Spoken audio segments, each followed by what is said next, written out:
নমস্কার ও জয়গুরু সবাইকে। আজ আমাদের 3 দিন ভ্রমণ শেষ করে দেওঘর থেকে ফেরার পালা। তাই আজকে আমরা সকালে জিনিসপত্র একবারে গুছিয়ে নিয়ে ঠাকুর বাড়িতে এসে শ্রী শ্রী দাদা ও ঠাকুরের আশীর্বাদ প্রাপ্ত হয়ে যাত্রা শুরু করলাম যশিডি স্টেশনের দিকে। মনটা আজ খুবই ভারাক্রান্ত, যেহেতু আমাদের প্রাণের ঠাকুরের কাছ থেকে বিদায় নিতে হচ্ছে। যদিও ঠাকুর সবসময় আমাদের অন্তরেই অবস্থান করে আছেন। ঠাকুর বাড়ি থেকে টোটো ধরে সোজা হাজির হলাম যশিডি স্টেশনে। দেওঘর তথা দেবভূমিতে চারিদিকেই যেন আধ্যাত্মিকতার ছোঁয়া। যশিডি স্টেশনেও কিন্তু তার ব্যতিক্রম নয়। চারিদিকে মন্দির বেষ্টিত এই স্টেশনে যেন স্বয়ং মহাদেব নিজে এসে অবস্থান করেছেন। একটু ভালোভাবে দেখলেই আপনারা বুঝতে পারবেন, স্টেশনে প্রবেশপথের মুখেই দুপাশে দুটি বড় বড় শঙ্খ ও মাঝখানে ডমরু ও ত্রিশূল রয়েছে।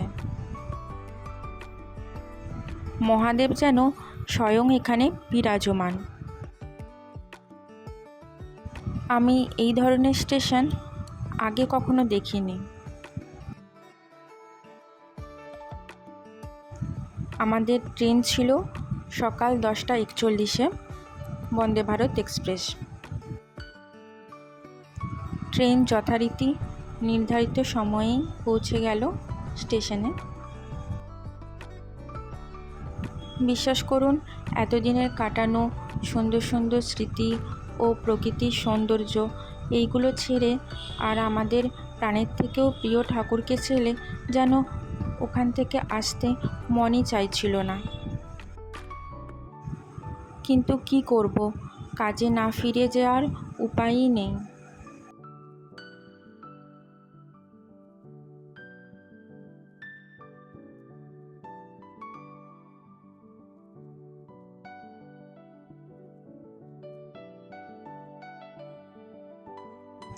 আমাদের বসার সিট ছিল এক্সিকিউটিভ চেয়ার কারের C1 কম্পার্টমেন্ট।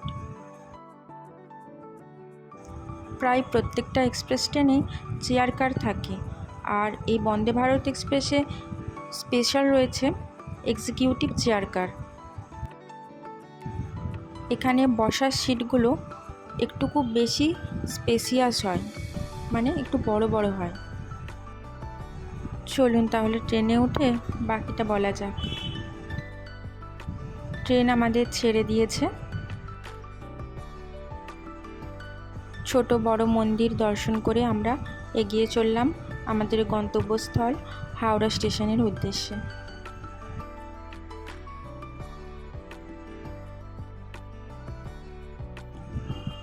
এই এক্সিকিউটিভ চেয়ার কারের সিটগুলো দেখুন, আমি যাওয়ার ভিডিওটাও পোস্ট করেছিলাম। ওইখানের থেকে এই এক্সিকিউটিভ চেয়ার কারের সিটগুলো একটু বেশি বড় বড়।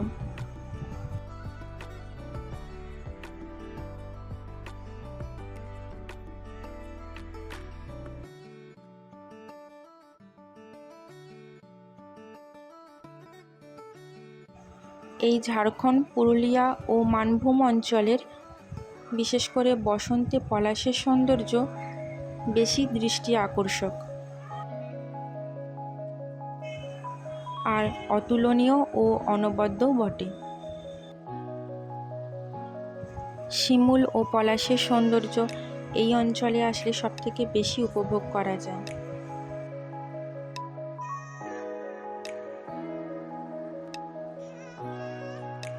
অসংখ্য সুন্দর স্মৃতি মনের মণিকোঠায় নিয়ে আমরা চললাম। আবারও যদি কখনো ঠাকুরের দয়ায় আবার এখানে ফিরে আসতে পারি, তাহলে নিজেকে আশীর্বাদ ধন্য বলে মনে করব। সবাই ভালো থাকবেন, সুস্থ থাকবেন। আর আমাদের ভিডিওটা কেমন লাগলো লাইক, কমেন্ট, শেয়ার, সাবস্ক্রাইব করে অবশ্যই জানাবেন। ধন্যবাদ।